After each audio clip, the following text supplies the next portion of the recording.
আমি কবি সন্মিলন উপসমিতিয়ে কেইবাখনো কবি সন্মিলন পতাই নহয় আমি এবাৰ অসম সাহিত্য সভাত এটা ইতিহাস ৰচনা কৰিছোঁ যে আমি অসম সাহিত্য সভাৰ মূল মঞ্চত প্ৰথমবাৰৰ বাবে আমি সমবেত কবিতা কৰিছোঁ।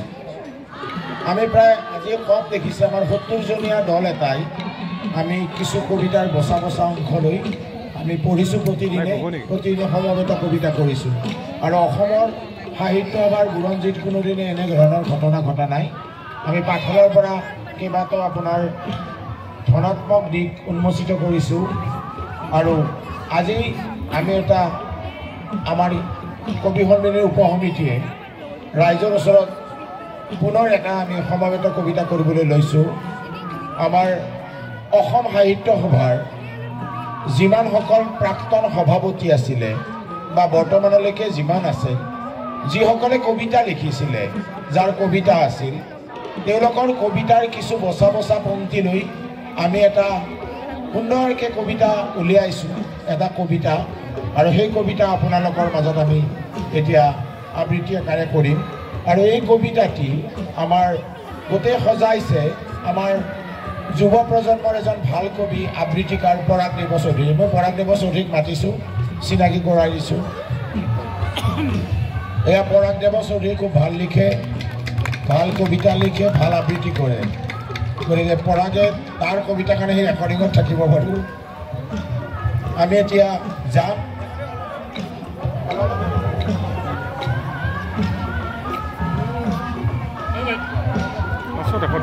অসম সাহিত্য সভাৰ শ্ৰদ্ধাৰ সভাপতিসকলৰ কবিতাৰে সজোৱা এটি সমবেত কবিতা পৰিৱেশনত অসম সাহিত্য সভাৰ কবি সন্মিলনীৰ উপসমিতিৰ সদস্যসকল।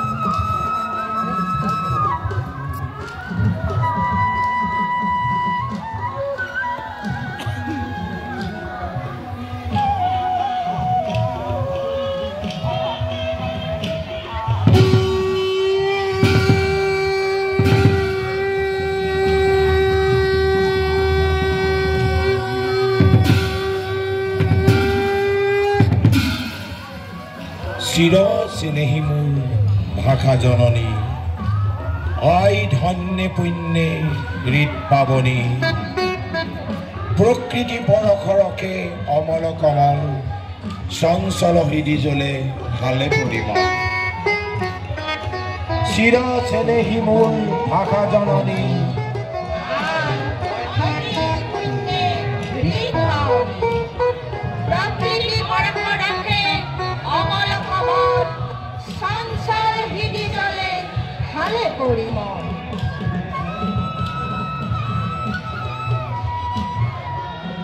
পুৱাতে উঠাৰ আবেলি দিনৰ হাঁহি এৰুতে ব্ৰজত শ্যামল মোহিনী বাহি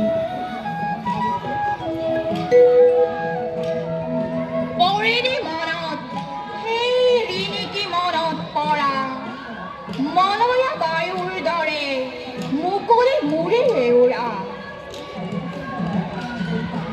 বাৰিষা ৰাতি তোমাৰ কবিক মনত পৰেনে অৰুন্ধতী সেমেকা পোহৰি ঘূৰাই দিয়া তোমাৰ খোপাৰ আবেলি আবেলি গুণ মনত পৰেনে অৰুন্ধতী। আকাশৰ আইনাতে মই তোমাৰ মুখ দেখোঁ ফটো এখন আইনা বিচাৰি নাপালোঁ য'ত দেখা পাওঁ মোৰ মুখখন এবাৰলৈ অনুভৱী হিয়া আৰু বিশাল সাগৰৰ মাজত ঘূৰি ফুৰিছোঁ নিজৰ লক্ষ্য বিচাৰি।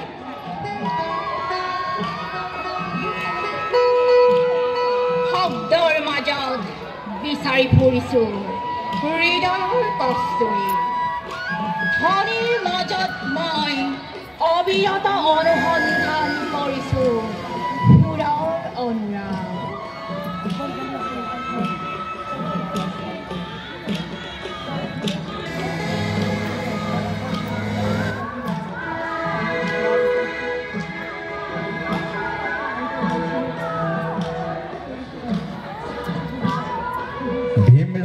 পক্ষীৰ মাতত নিয়ৰ হনা পোৱাত উমৰাংচুৰ নীলাকাশ তেতিয়াও হৈ আছিল কপিলীৰ বুকুত। তুমিতো নাজানা বন্ধু, তুচ্ছ এই বেদনাৰ ফাঁকে ফাঁকে মনবোৰ ভৰি উঠে হাঁহিৰ চিম্ফনী আৰু কোনো সূৰ্যস্নাত মহানগৰীৰ আলোক উজ্জ্বল স্বপ্নৰ শিখাৰে। সৌন্দৰ্যৰ বুকুৰ পাচলি উদঙা প্ৰকৃতিৰ ঘৰ চালু পিকপিক।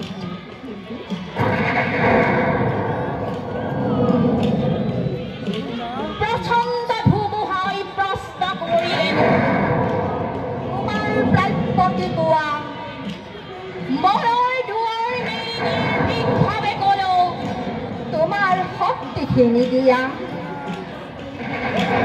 ধুমুহাই প্ৰশ্ন কৰিলে মোক তোমাৰ প্ৰাপ্যতি কোৱা, মনৰ দুৱাৰ মেলি নিৰ্ভীকভাৱে ক'লো তোমাৰ শক্তিখিনি দিয়া।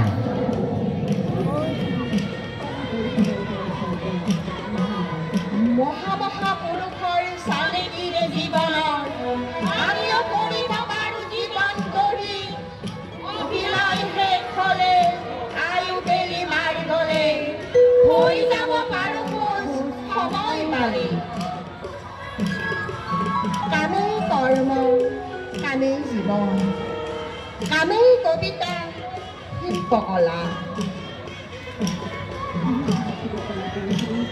সোহা তুমি মহাকবি, ভালৰ মুখেদি সৃষ্টি কৰিছা ধৰাত স্বৰ্গ ছবি।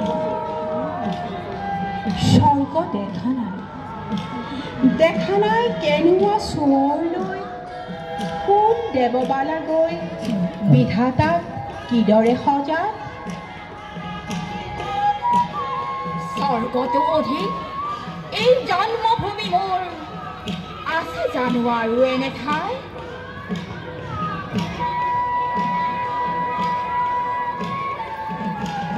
ঘৰে জনম তেৰে এই ভাৰতত হীৰাময় কলিতাৰ হীৰা, এই মোৰ জন্মভূমি বুলি মনে মনে এবাৰো যি কোৱা নাইকিয়া।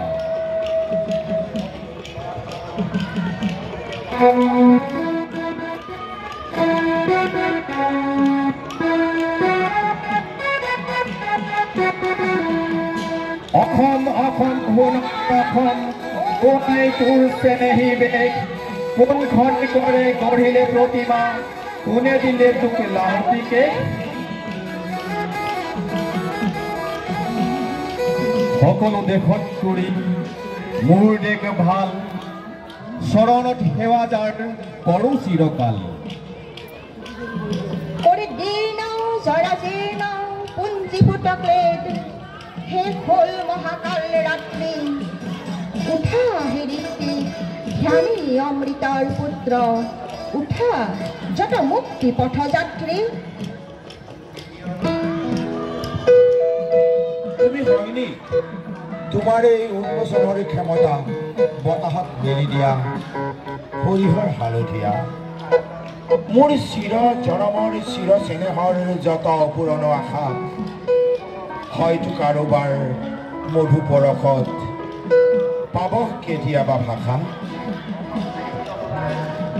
কোনকাৰ জগতৰ কোনকাৰ মৰমৰ চকুৰ চিনাকি দুদিনৰ, সমাৰ পৰিষ্ণ অসীমত পৰি যাব সহিবলৈ দৌৰি মৰমৰ।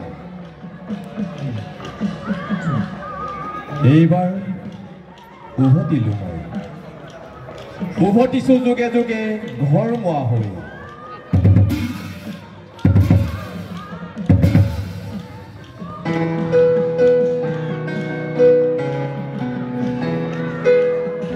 আমি অসমীয়া নহওঁ দুখীয়া, কিহৰ দুখীয়া হম, সকলো আছিল সকলো আছে নুগুণ নলগম। আমি অসমীয়া নহওঁ দুখীয়া, কিহৰ দুখীয়া হম, সকলো আছিল সকলো আছে নুগুণ নলগম। হে কবিতাৰ গীত জ্ঞান গৰ্বী নেচাপিবা কাষ তোমাৰ হিতৰ কজাল লৈ কবি অন্তৰখনি পুণ্যত পৱন যুক্তিহীন ভকতীয়ালৈ প্ৰথমে জ্ঞানৰ চকু মেলিব ইয়াত এনেফাল কল্পনাটো নাই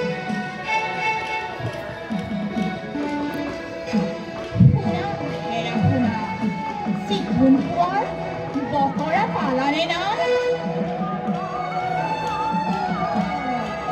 এইখন আমাৰ এইখন অতিক্ৰম কৰি স্মৃতিৰ পোহৰ উজ্জ্বল তাৰেই প্ৰতিধ্বনি প্ৰান্তে প্ৰান্তে পৰ্বতৰ শিখৰে শিখৰে শংখধ্বনি হৈ জীৱনক যুগে যুগে কৰিছে মহান